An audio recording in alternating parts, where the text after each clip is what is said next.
بسم اللہ الرحمن الرحیم نحمدہ و نصلی علی رسول الکریم اما بعد اعوذ باللہ من الشیطان الرجیم بسم اللہ الرحمن الرحیم۔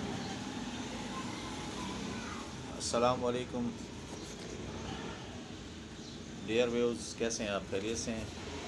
اللہ تعالیٰ سے دعا ہے کہ اللہ تعالیٰ ہم سب پر اپنا خصوصی رحم و فضل نازل فرمائے۔ میں ہومیوپیتھک ڈاکٹر محمد خالد، بلدیہ ٹاؤن کراچی سے۔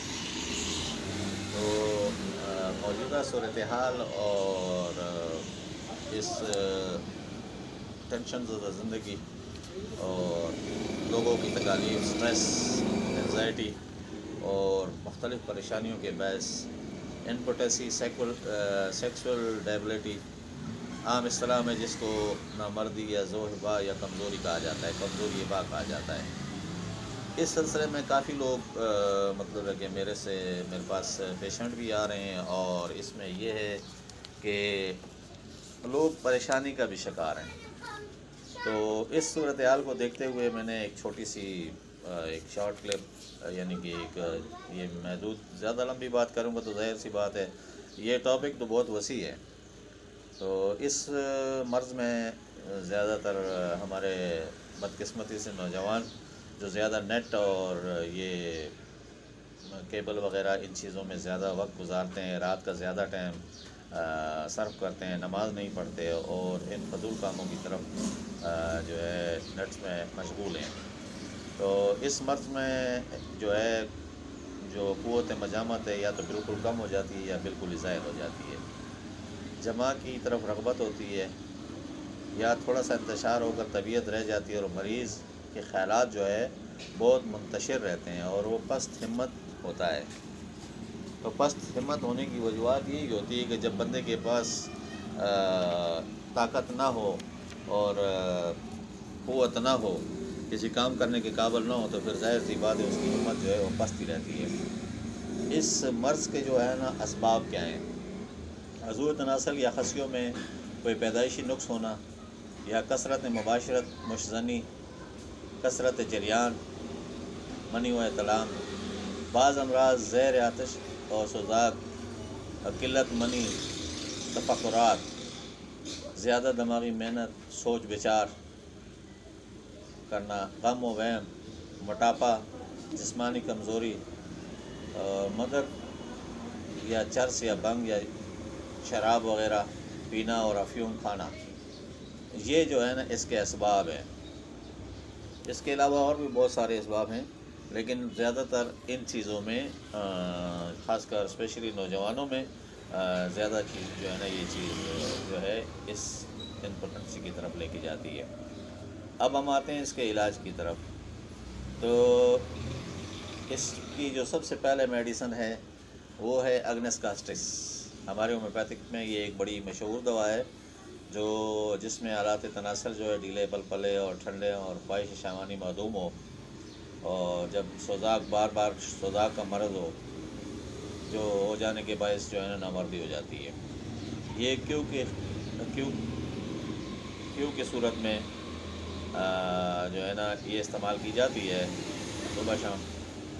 اور اس کے بعد جو نیکسٹ ہماری میڈیسن ہے وہ ہے اویناسٹاویا۔ یہ بھی مردان نامردی کی ایک خاص دوائی ہے۔ جب بندے نے جلک یعنی کہ مشزنی زیادہ کی ہو، اور کثرت مجامت کی وجہ سے، اور فکر و غم، تشویش یا کثرت مطالعہ کے اعصاب کمزور ہو چکے ہوں، تو یہ دوائی بہت سود مند رہتی ہے۔ یہ بھی کیو کی صورت میں استعمال کرتے ہیں۔ اس کے علاوہ جو امپوٹنسی یعنی کہ نامردی کی ایک بہترین دوا ڈامیانہ، یہ کثرت مجامت، کثرت جریان منی کی وجہ سے پیدا ہوتی ہے، خواہ سوزاک یا آتش کے باعث ہو یا خواہ اس کا اور بھی کوئی سبب ہو، تو یہ دوائی اس میں اچھا رزلٹ دیتی ہے۔ اس کو بھی ہم کیو کی صورت میں استعمال کرتے ہیں، اور صبح شام اس کو جو ہے نا استعمال کیا جاتا ہے تازہ پانی کے ساتھ، نصف شٹاک تازہ پانی کے ساتھ۔ اس کی جو اگلی دوا ہے اسٹافی سگیریا۔ جبکہ مریض کثرت مجامت یا مشزنی کا شکار رہ چکا ہو، قوت جمع کمزور ہو چکی ہو، شہوانی خیالات ہر وقت دل میں جا گزیر رہتے ہیں، لیکن قوت جمع کمزور ہو چکی ہوتی ہے اور پس ہمت اور مغموم رہتا ہے، صحت جو ہے نا اس کی ڈاؤن ہوتی ہے، اور یہ بھی جو ہے کیو کی صورت میں استعمال کیا جاتا ہے۔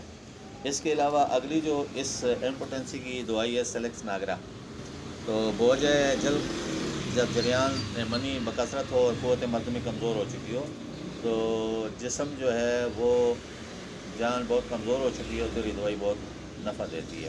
یہ بھی کیو کی صورت استعمال کیا جاتا ہے۔ اس کے علاوہ ایک اور دوائی ہے ہماری سیال میٹو، عام اصطلاح میں جس کو سائل سیرولیٹا بھی کہا جاتا ہے۔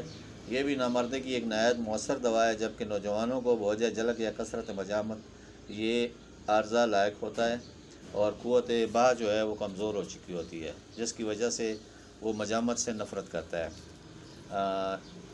یہ بھی کیو کی صورت میں ہم استعمال کرتے ہیں۔ اس کے علاوہ لائکوپوڈیم ایک بہت ہی اعلیٰ امپورٹنسی کی دوائی ہے، جو زیادہ عمر کے لوگ ہوتے ہیں، بوڑھے مریضوں کے لیے یہ دوائی بہت سود مند ہے، اور یہ 1 mg یا اس سے بڑی طاقتوں میں دی جاتی ہے۔ اس کے علاوہ ایک اور دوائی ہے سیلینیم، خواہش مجامت بہت ہو اور خیالات زوروں پر ہوں، لیکن عملی طور پر نامردی ہو، قوت باہ کمزور ہو چکی ہو، تو اس صورت میں سیلینیم ہم دیتے ہیں جی، یہ 3x کی صورت میں۔ اس کے علاوہ ارنیکا، اگر کوئی چوٹ یا کسی اور وجہ سے امپوٹنسی ہو، اور اس کے علاوہ ہے پیرکیم۔ اس کے علاوہ ایک اور بڑی اہم دوا ہے فاسفورک ایسڈ، جو نامردی کی ایک نہایت اعلیٰ دوا ہے، جب عضوی تناسل نہایت ذکیل حس ہو اور انتشار کی قابل یا فوری انزال ہو جاتا ہو، تو یہ 1x کی صورت میں دی جاتی ہے ہر 6 گھنٹے کے بعد۔ اس کے علاوہ ایک اور دوا ہے کالی برومیٹم، نامردی اور خسی ذیل ہو چکو، جس میں یہ بھی 3x میں دی جاتی ہے۔ اور نقص اومیگا، جو قبض یا ہاضمے کی وجہ سے یا عام عصبی کمزوری ہو، مزاج چڑچڑاپن ہو، تو یہ دوا جو دی جاتی ہے۔ اس کے علاوہ سب سے بڑی اور اہم دوا کلاڈیم، نامردی میں یہ دوائی نافع ہے، جبکہ کذیب ڈھیلا ڈالا ہوتا ہے، اور بوسہ لینے یا پیار کرنے سے بھی کذیب میں خیزش نہ آتی، اور بوقت مجامت نہ تو شعود ہوتی ہے اور نہ ہی انزال ہوتا ہے، تو یہ بھی کیو کی صورت میں صبح شام دی جاتی ہے۔ اس کے علاوہ اور بھی بہت ساری دوائیاں ہیں، لیکن یہ ویڈیو جو ہے انفارمیٹو ویڈیو ہے، اور صرف آپ نے اگر یہ میڈیسن یوز کرنی ہے تو اپنے قریبی ہومیوپیتھک ڈاکٹر سے مشورے کے بعد استعمال کرنی ہے، کیونکہ وہ اب آپ کی علامات اور اس کے اسباب کو دیکھتے ہوئے پھر آپ کو وہ ریکمنڈ کریں گے، تو اپنے طور پر جو ہے نا نیم حکیم نہیں بننا، اور کوشش کرنی ہے کہ جو ہے نا نماز پڑھنی ہے، اور یہ جو نیٹ اور کیبل کا استعمال کم سے کم کرنا ہے۔ انشاءاللہ اللہ پاک شفا دے گا۔ جزاک اللہ جی، السلام علیکم۔